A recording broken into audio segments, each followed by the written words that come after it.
Hello सभी को फिर से अपने क्लास VL क्लासेस में दिल खोलकर स्वागत है। आज हम जो बताने जा रहे हैं ये संस्कृत में हिंदी में उत्तर देने का रहता है। 16 अंक का पूछता है। ये 16 अंक में जो VVI क्वेश्चन है, महत्वपूर्ण क्वेश्चन है, वो आपको हम अभी बता रहे हैं। ध्यान से इसको देखिए, एक बार बढ़िया से सुन लीजिएगा, याद रह जाएगी आपको। कह रहा देवव्रत। देवव्रत की प्रतिज्ञा क्या थी? देवव्रत भीष्म पितामह को कहते हैं बाबू। देवव्रत किसको कहते हैं? भीष्म पितामह को। भीष्म पितामह के मतलब कि ये ऐसी कहानी है जो मतलब बाप जो होता है बेटा की शादी करता है, मगर इसमें बेटा बाप की शादी किए। मतलब भीष्म पितामह अपने पिता का शादी किए। उनकी माँ जो डेथ कर गई, मर गई, तो उनसे बोला गया कि मतलब कि कोई शादी करने के लिए तैयार नहीं था। शादी करने के लिए तैयार नहीं था। तब वो मतलब उससे जो भी आता था बरतुहारी, तो बोलता था कि हम शादी करेंगे तो हमारा नाती मतलब हमारा नतनी कभी राजा नहीं बन सकेगा। तो इसलिए उसी समय देवव्रत मतलब भीष्म पितामह बोले कि हम आजीवन कुमार रहेंगे। वही कह रहा ये दुनिया का सबसे बड़ा प्रतिज्ञा है। देवव्रत ने प्रतिज्ञा की कि मैं आजीवन ब्रह्मचर्यव्रत रहूंगा, मतलब आजीवन कुमार रहूंगा। सत्यवती का पुत्र ही राजाधिकारी होगा, मतलब राजा बनेगा। इस प्रतिज्ञा के होने से ही धीवर ने अपनी पुत्री सत्यवती का विवाह देवव्रत के पिता शंतनु के साथ करने का निश्चय किया। मतलब समझ गए? कहने का मेरा मतलब हो गया, जब कोई भी आता था, लड़की का बाप बोलता था कि हमारा तो इससे जो हमारा बेटी से जो पैदा बच्चा होगा वो कभी राजा नहीं बनेगा, क्योंकि तुम बड़े हो। अब तुम बड़े हो तो तुम्हारा बच्चा ही राजा बनेगा, हमारा बच्चा तो कभी राजा बन नहीं सकता, हमारा नाती नतनी। तो उसी समय वो प्रतिज्ञा लिया कि हम आजीवन कुमार रहेंगे, कभी हम शादी नहीं करेंगे। इसी तब जब ये प्रतिज्ञा लिया, तब सत्यवती का विवाह देवव्रत के पिता मतलब भीष्म पितामह के पिता शंतनु के साथ निश्चय किया गया। समझ गए? अगला क्वेश्चन देखिए, विश्व अशांति का क्या कारण है? विश्व अशांति का क्या कारण? 3 वाक्यों में उत्तर दे। विश्व अशांति का मतलब क्या होता है? अशांत के मतलब लड़ा झगड़ा, कपट, है ना, मतलब उसके प्रति घृणा, प्रेम ना घृणा पैदा करना। विश्व अशांति के प्रमुख 2 कारण है। द्वेष। द्वेष माने क्या होता है? दुश्मनी, मतलब उसके प्रति हम मतलब वो बढ़ रहा है तो उसको कैसे हम गिरा दें, यही द्वेष है। और असहिष्णुता का मतलब होता है असहिष्णुशीलता, मतलब हमको बर्दाश्त नहीं हो रहा है कि भारत क्यों इतना आगे बढ़ रहा है, फलना देश क्यों इतना, अगला पड़ोसी देश को ऐसा लगता है कि भारत क्यों ऐसा आगे इतना बढ़ रहा है, तो उसी को असहिष्णुता कहते हैं, है ना। उसको क्या कहते हैं? असहिष्णुता। तदंतर जातिवाद। तदंतर जातिवाद, धर्मवाद, है ना, जातिवाद धर्मवाद युक्त दोनों कारणों से पनपे हुए अन्य कारण माने जा सकते हैं। अशांति प्रसारित करने में स्वार्थ पर राजनीतिज्ञों का महत्वपूर्ण भूमिका है। कहने का मतलब हो गया कि ये जो है शब्द, ये क्या है? ये जो है इसका मतलब होता है स्वार्थ। मतलब स्वार्थ का मतलब अपने से अपना मतलब, दूसरा भाड़ में जाए उससे कोई मतलब नहीं। अशांति का यही कारण नहीं हो सकता है।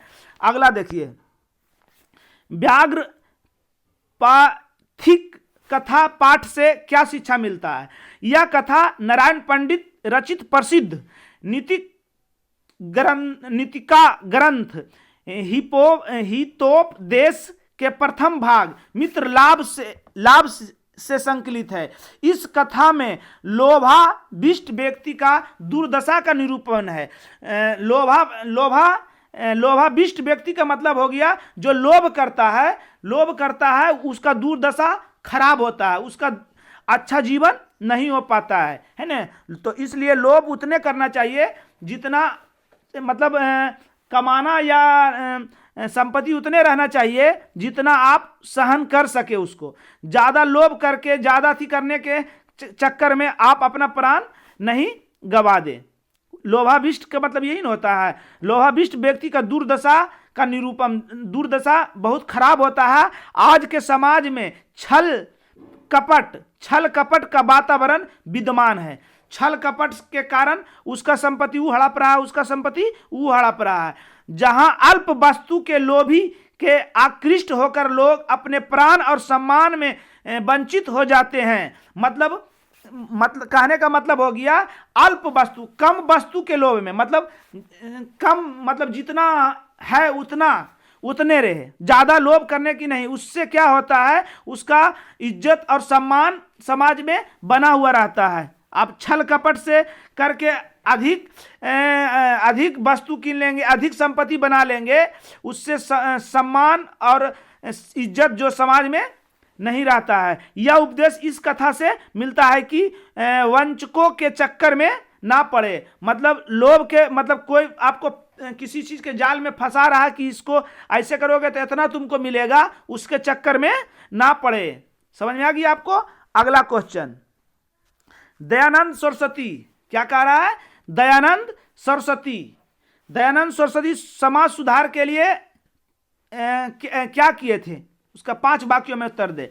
दयानंद सरस्वती ने समाज की कुरीतियों को, कुरीति मतलब समझ रहे हैं ना, बाल विवाह, जातिवाद, छुआछूत, ये सब क्या है? समाज का कुरीति है। समाज का क्या है? कुरीति। दहेज प्रथा समाज का कुरीति है। इसको दयानंद सरस्वती ने खत्म किया, समाप्त कर दिया। स्वामी दयानंद सरस्वती ने समाज की कुरीतियों को दूर कर शुद्धात्मक कार्य किया, अच्छा काम किए। इन्होंने जातिवाद की विषमताओं को हटाया, जातिवाद जो था उसको खत्म किया, छुआछूत की परंपरा को दूर किया। छुआछूत मतलब उच्च नीच जाति को ये खत्म कर दिए। स्त्रियों को ही रही दुर्दशा को खत्म किया। मतलब कि कहने का मतलब पहले था जो कि स्त्री घर में ही रह सकता है, बाहर वाला काम नहीं कर सकता है, उसको ये खत्म किया। मतलब कहने का गाड़ी का दोनों पहिया को चलना चाहिए, स्त्री और पुरुष, तबे आपका घर का विकास, आपका विकास होगा, नहीं तो आपका विकास नहीं होगा, गाड़ी रुक जाएगी, एक पहिया चलेगी। तो स्त्री शिक्षा को बढ़ावा दिया और विधवा स्थिति सुधारा। समझ में आ गई आपको। आगे, कर्मवीर कौन था और उनके जीवन से हमें क्या शिक्षा मिलता है? कर्म के मतलब तो समझ रहे हैं, अच्छा करने वाला, अच्छा काम। अच्छा जो काम करेगा वो वीर, वो समाज में रहेंगे, है ना, वो समाज में उनका नाम रहेगा। कहा जाता है कि फूल तो मुरझा जाते हैं लेकिन उसका सुगंध जो है, उसका खुशबू जो है इस संसार में रह जाता है। वो फूल लेकर जाता है, खुशबू नहीं लेकर जाता है। हम लोग बहुत दिनों तक उसको याद करते हैं। तो कोई भी आदमी कर्मवीर जो होता है, वो उसके जाने के बाद भी हम उसका पीछे अच्छाई उसके बारे में बोलेंगे, उसी को कर्मवीर कहेंगे। कर्मवीर शब्द से ही आभास होने लगता है कि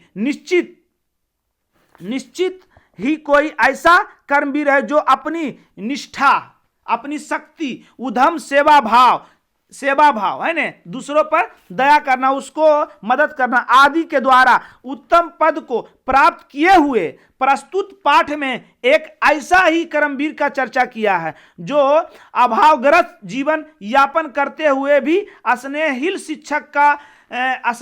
शिक्षक का ज्ञान बांटते हैं, मदद करते हैं, है ना, विविध बाधाओं से लड़ते हैं। कोई भी बाधा आती है उससे मतलब लड़ने की शक्ति उसके अंदर, लड़ते हैं, मतलब अच्छा से उसको उस आपदा को खत्म करते हैं, आपदा को हटाते हैं। एक दिन शीर्ष पद को प्राप्त कर लेता है। मनुष्य की निष्ठा, सच्चरित्रता आदि गुण उसे निश्चय ही सफल की सीढ़ियों पर अग्रसित करता है। जो अच्छे सच्चे दिल से कोई काम करता है, निष्ठा से कोई काम करता है, उसका मनोकामना वो आगे सफलता की सीढ़ी पर अग्रसर बढ़ते रहते हैं। उसकी सफलता की सीढ़ी रुकावट नहीं पहुंचता है। अतः हमें भी निष्ठा आदि को आधार बनाकर सत्कर्म पर बने रहना चाहिए। मतलब हमें भी निष्ठा से काम करना चाहिए, छल कपट से काम नहीं करना चाहिए, और इससे करने से हमारा कर्म बना रहेगा और हम आगे हमेशा बढ़ते रहेंगे। आगे क्या है, भारत महिमा पाठ पर 5 वाक्यों में परिचय। भारत महिमा, भारत की महिमा, भारत के बारे में बताना कि यहां कैसे थे, क्या है नहीं है, ये उसके भारत महिमा। इस पाठ में भारत के महत्व का वर्णन के संबंध पुराणों के 2 पद और 3 आधुनिक पद दिए गए हैं। हमारे देश भारतवर्ष को प्राचीन काल से इतना महत्व दिया गया था। हमारा भारत को प्राचीन काल से ही सब जानते हैं यहाँ के लोग, यहाँ के लोग को, क्योंकि हमारा देश के लोगों में बहुत कम छल कपट है ना। इसलिए सब वेद में भी, बड़े बड़े ग्रंथ में भी भारत महिमा का व्याख्या किया गया है। समझ रहे हैं, प्राचीन काल में इतना महत्व दिया गया था कि देवगण भी, मतलब हम लोग और यहाँ के लोग ऐसा रहते हैं मिलजुल कर कि भगवान भी, देव भी तरसते हैं भारत में पैदा होने के लिए, भगवान भी तरसते हैं भारत में जन्म लेने के लिए। इसकी प्राकृतिक सुषमा, मतलब यहाँ का वातावरण भी बहुत अच्छा है। यहाँ का सब देश में ऐसा वातावरण नहीं होता है। कोई देश में ठंड पड़ती है, कोई देश में सिर्फ गर्मी रहती है, कोई देश में सिर्फ बरसात रहती है, कोई देश में ठंड गर्मी रहती है। मगर यहाँ लगभग 4 ऋतु में हमारा एक साल होता है। 4 ऋतु के साथ हम लोग यहाँ जीवन यापन करते हैं। बरसात, गर्मी है ना, बसंत, जो भी है 4 ऋतु के साथ हम लोग जीवन यापन करते हैं। इसलिए भगवान भी यहाँ की प्राकृतिक सौंदर्य से सोचते हैं कि हम यहाँ जन्म ले। इसकी प्राकृतिक सुषमा अनेक प्रदूषणकारी तथा विध्वंसक क्रियाओं के बाद भी अनुपम है। मतलब कि यहाँ जो प्राकृतिक आपदा और मानव ज्यादा के चक्कर में यहाँ का वातावरण प्रदूषित कर रहे हैं, उसके बाद भी यहाँ का जो है माहौल, वातावरण बहुत अनुपम है, बहुत अच्छा है ना। इसका निरूपण इन पदों में प्रस्तुत है। अगला क्वेश्चन, आलस कथा का क्या संदेश है? आलस के मतलब होता है कोढ़ी। गांव देहात में कहता है कोढ़ी कि चलो ये काम कर दो, तो कहता कि नहीं, अच्छा रुको ना जरी, अभी अच्छा रुको ना, कर देवे।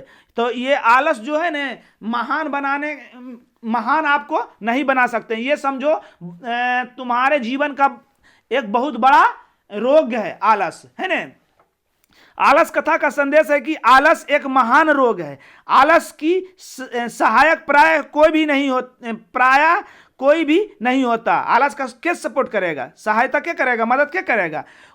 आय कर देगा तो और कोढ़ी हो जाएगा। कल अगर 2 दिन कर दिया तो तीसरे दिन और कोढ़ी हो जाएगा कि कर ही देता है ना। जीवन में विकास के लिए व्यक्ति का कर्मठ होना अति आवश्यक है।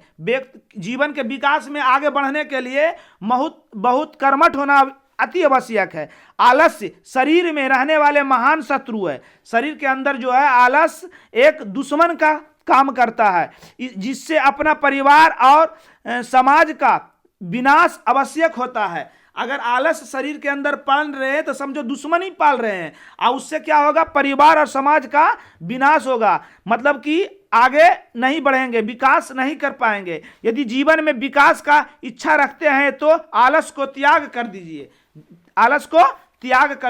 फेंक दीजिए। आगे पटना के प्रमुख दर्शनीय स्थलों का उल्लेख करें। पटना का मतलब ही बाहर, क्योंकि पटना बिहार है, बिहार का मतलब बाहर, बिहार का क्या अर्थ होता है? बाहर। तो उसी प्रकार हमारी राजधानी पटना के बारे में दर्शनीय क्या क्या है ना, पटना में क्या क्या है उसके बारे में लिखने के लिए कह रहा है। समझ रहे हैं ना। आजकल पटना नगर अत्यंत विशाल और बिहार की राजधानी है। दिन प्रतिदिन इस नगर का विस्तार होता जा रहा है। गंगा के पावन तट पर बसा हुआ यह नगर प्राचीन सभ्यताओं के साथ आज भी परिपूर्ण दिखाई देता है। मतलब बहुत पुराने से, मौर्य काल मतलब बहुत दिन से, बहुत इसका इतिहास बहुत पुराना है। आज भी उसी प्रकार और उसी से जाना जाता है। संग्रहालय, सचिवालय, गोलघर, तारामंडल, जय बुद्धान चिड़ियाघर, मौर्यकालिक अवशेष, महावीर मंदिर आदि यहाँ दर्शनीय स्थल है। सिख संप्रदाय के 10वें गुरु गोविंद सिंह का जन्म भी यही हुआ था, पटना साहिब में, है ना। अगला क्वेश्चन, पाटलीग्राम के संबंध में भगवान बुद्ध ने क्या कहा था? भगवान बुद्ध ने कहा था कि ये महानगर बनेगा। यह जो अभी छोटा सा गांव है, उस समय भगवान बुद्ध के समय ये छोटा सा गांव था, तो वो बोले थे कि ये आगे चल के बहुत बड़ा महानगर बनेगा, किंतु आपसी झगड़ा भी होगा। हाँ, झगड़ा भी होता था, तबे ने अशोक अपना भाई को काट दिया था, शौक काट के कुइया में दे दिया था। आग लगी और बाढ़ के भय से सदैव पीड़ित रहेगा। हाँ, हमारा पटना जो है, उत्तरी बिहार जो है, पूरी बाढ़ ग्रस्त रहते हैं। समझ में आ गया? आगे, नदी और विद्वान क्या, दोनों में क्या समानता है? नदी और विद्वान में क्या समानता है? जिस प्रकार बहती हुई नदियां नाम और रूप को छोड़कर समुद्र में विलीन हो जाते हैं, समुद्र में खत्म हो जाती है, उसी प्रकार वैसा ही विद्वान नाम और रूप से मुक्त होकर प्राप्त परे दिव्य पुरुष को प्राप्त हो जाता है। प्राप्त परे, है ना, दिव्य पुरुष। इसको समझिए, इसका अर्थ क्या होता है? प्राप्त का मतलब होता है जिसके परे कोई दूसरा ना हो, मतलब सर्वश्रेष्ठ, उसके जैसा कोई दूसरा ना हो। दिव्य पुरुष का मतलब होता इतना अति सुंदर या भव्य, है ना। तो प्रात पर दिव्य का मतलब हुआ वैसा सर्वश्रेष्ठ, वैसा चीज जो उसका जोड़ा ना हो, उसके जैसा ना हो, बहुत भव्य। तो इसका इस कहानी में समझ जाइए, इसका अर्थ हुआ कि सर्वश्रेष्ठ पुरुष। क्या हुआ? सर्वश्रेष्ठ पुरुष। तो क्या कहें? वैसा ही विद्वान नाम और रूप से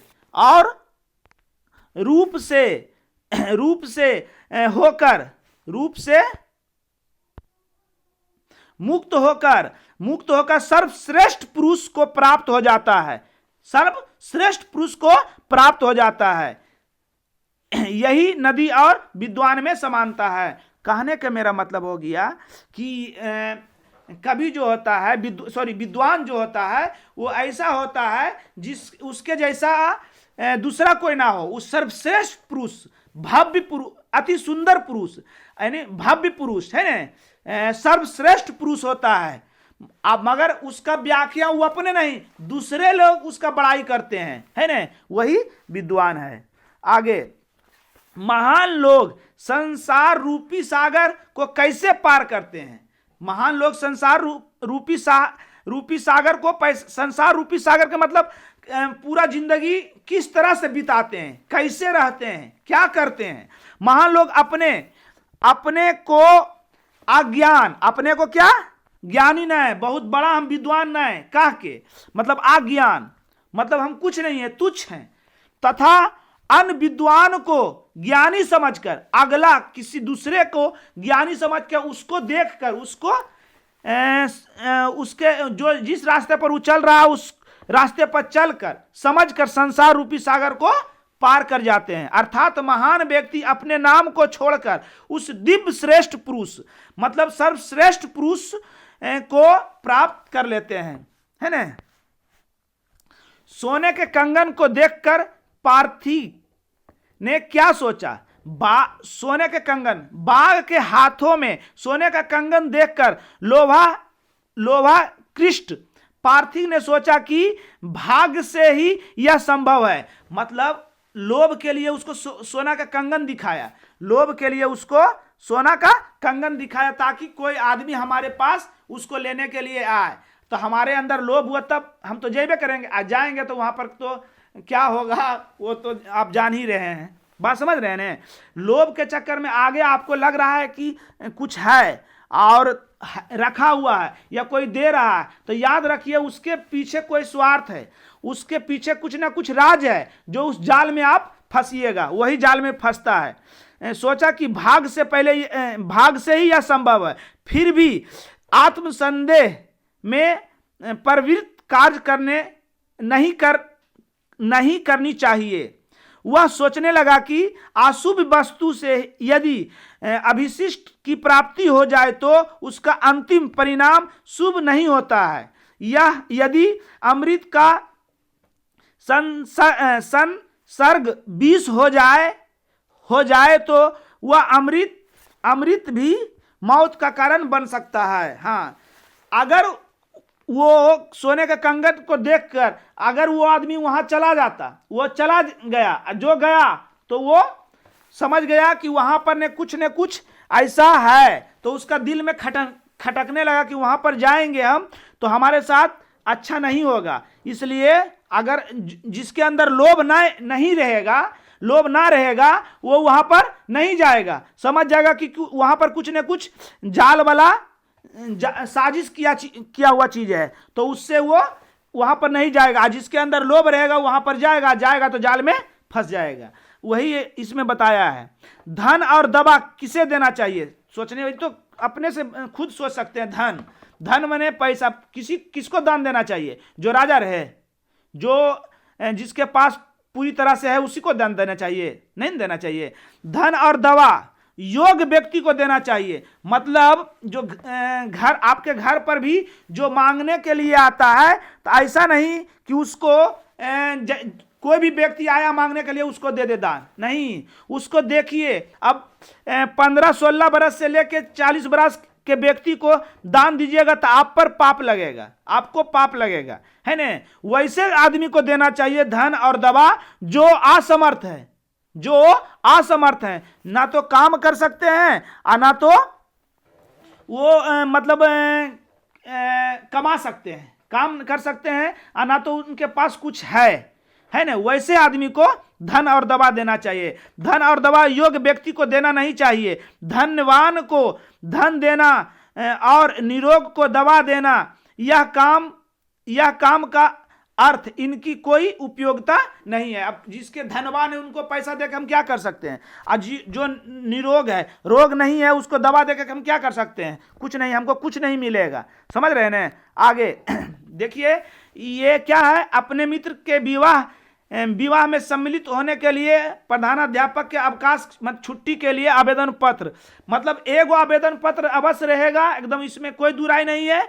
ये मतलब छोटा और बहुत अच्छा तरीका से, मतलब ये एक बार पढ़ लीजिएगा तो आपको भी याद रह जाएगा, है ना, याद रह जाएगा। इसलिए इसको ध्यान से देख लीजिए और वहां पर जाके लिख दीजिए, आपका नंबर बढ़िया से आ जाएगा। सेवायाम प्रधानाचार्य द्वारिका उच्च विद्यालय, अपना विद्यालय का नाम, महोदय सविनय निवेदन आसित माने है होता है। यत मम माने मेरा, मित्रस्य विवाह सव भवस्यति, है ना। अहम विद्यालय आगंतुम असमर्था आस्मि अतः महम दिन दिव्यस्य अवकाशम प्रदाय भवन्तः मम अनुगृह अंतु भव्य श्री, नीचे अपना नाम दे दीजिएगा, ठीक। उसी प्रकार ये है आपका, ये भी